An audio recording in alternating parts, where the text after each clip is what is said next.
Solid Edge has built-in simulation capability, allowing the user to test their 3D model prototype without physically building it, saving them time and money.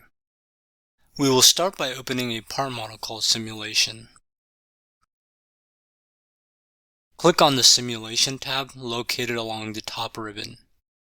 We will create a simulation study by clicking on the New Study command. This will automatically generate a pop-up dialog box asking the user to select the type of study and mesh. Linear static and buckling are just some of the examples of the type of studies available to users. To do a simulation, the model has to be assigned a material. After all, it's not made out of nothing. You can easily select a material or open the materials table for more options. Solid Edge allows you to assign all types of material, including metal, non-metal, as well as standard or commonly used materials.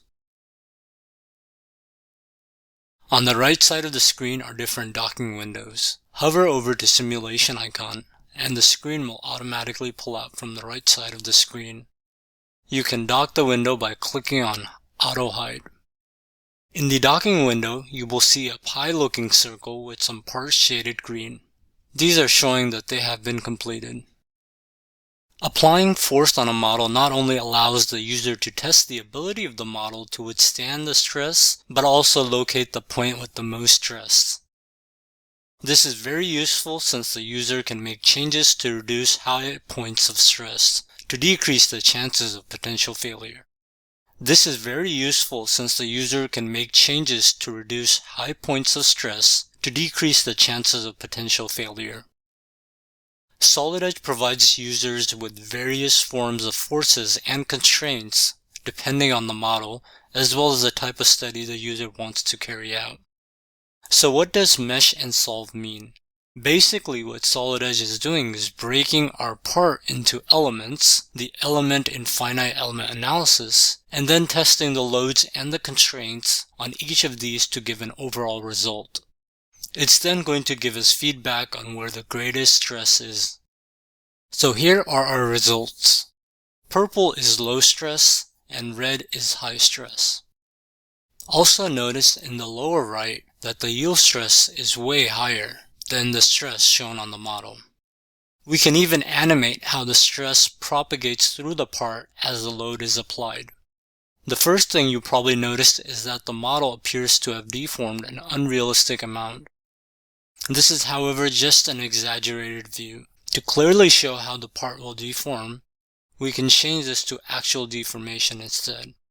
But notice how it's not so clear anymore. So that exaggerated view option is great, as how else could we get this insight? Another way to understand how the part will behave under stress is using the factor of safety.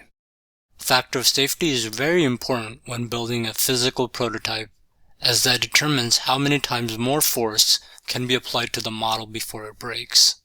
This is useful for when the part is misused or excessive load is applied to the part, like people standing on a table meant to hold lighter things.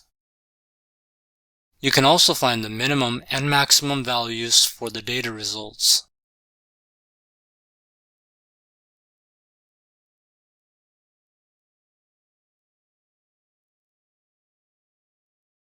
We can also modify the part to reduce the points of high stress. This will also reduce the probability of the part failing and breaking.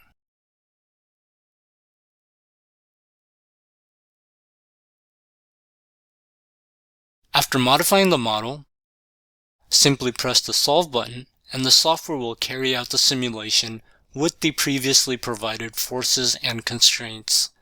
This way the user can very easily and quickly find out how the changes affect the model. Finally, you can also generate a report with a click of a button. This is a useful tool for publishing and sharing the results of a simulation.